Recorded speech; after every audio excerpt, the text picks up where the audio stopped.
O'quvchimiz Mohigul Uraimova, Farg'ona viloyati. Assalomu alaykum. Va alaykum assalom. Raqam tanlaysiz? 3-raqam. 3. Halima Xudoyberdiyeva. 1 daqiqa tayyorgarlik uchun. Vaqtini qarang. Vaqtimiz tugadi. 2 daqiqa vaqt. Shunchaki yozmoqni ko'nglim bo'lmaydi. Shunchaki yozmoqqa bormaydi qo'lim. Shunchaki yozmoqqa chidab bo'lmaydi. Shunchaki yozmoq bu shoirga o'lim. Misralar muallifi bo'lgan O'zbekiston xalq shoirasi Halima Xudoyberdiyeva 1947-yil Sirdaryo viloyatida tavallud topadi. U dastlab o'rta maktabni tugatgandan so'ng Toshkent davlat universitetining jurnalistika fakultetida ta'lim oladi. Bundan tashqari u Moskvadagi adabiyot va san'at institutida ham Shavkat Rahmon, Murod Muhammad Do'st kabilar bilan ta'lim oladi. Uning birinchi she'riy to'plami Ilk muhabbat nomi bilan nashrdan chiqadi. Bundan keyin uning Tomaris, Oq olmalar, Muqaddas ayol, bu kunlarga yetganlar bor, yetmaganlar bor. Shuningdek Dorilaman kunlar keldi kabi asarlar nashrdan chiqadi. Bundan tashqari o'sha shoirlarning saylanmasi ham o'sha she'rlari jamlangan saylanmasi ham nashr etilgan. Halima Xudoyberdiyevaning she'riyati o'zining o'sha ayolning nafosatini aks ettirishi, onalik tuyg'ulari, ayollik tuyg'ularini o'zida aks ettirib berish bilan ajralib turadi. O'sha she'rlarda ko'rishimiz mumkinki, uni she'rlarda yuqorida keltirib o'tganimdek, u o'ziga shunchaki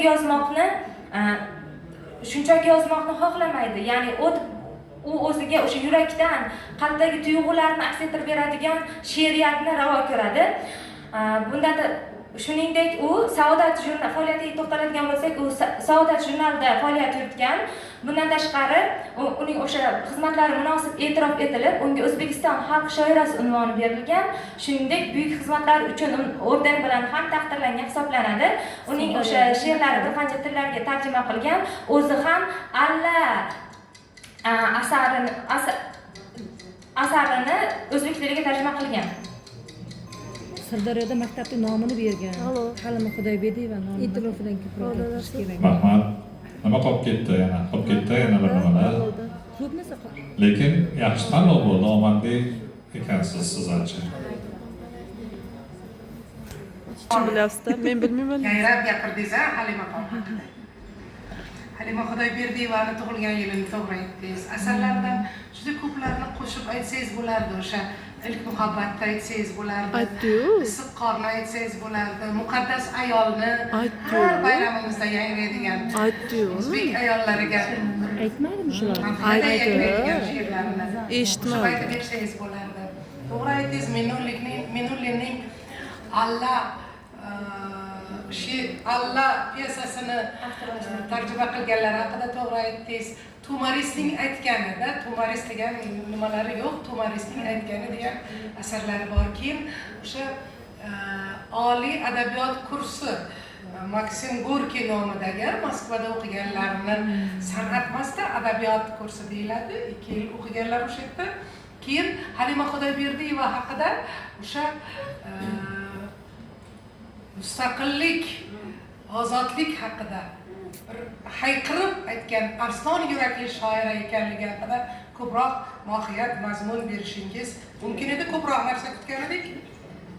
Yana qo'shimcha shu ijodlari haqida, ijodiy faoliyatlaridagi ayollarni, bolalarni, xalqni boshqacha bir chiroyli satrlarda aytib bera olganlarni qo'shib aytishingiz mumkin edi. Saodat jurnaliga muharrirlik qilganlarni, O'zbekiston xotin-qizlar qo'mitasiga, O'zbekiston xotin-qizlar qo'mitasiga rais bo'lib ishlaganlar haqida ham chiroyli fikrlar bersangiz bo'lardi. Ko'proq narsa kutgandik. Yana Sirdaryodagi Halima Xudoyberdiyeva nomidagi ijod maktabi haqida qo'shib aytsangiz ham bo'lardi. Mana shu hozir aytgan narsalarimiz hammasi O'zbekiston xalq shoirasi Halima Xudoyberdiyevaga yarashqli ijodiy portret bo'lardi-da. Ularning hammasini siz aytyapsiz.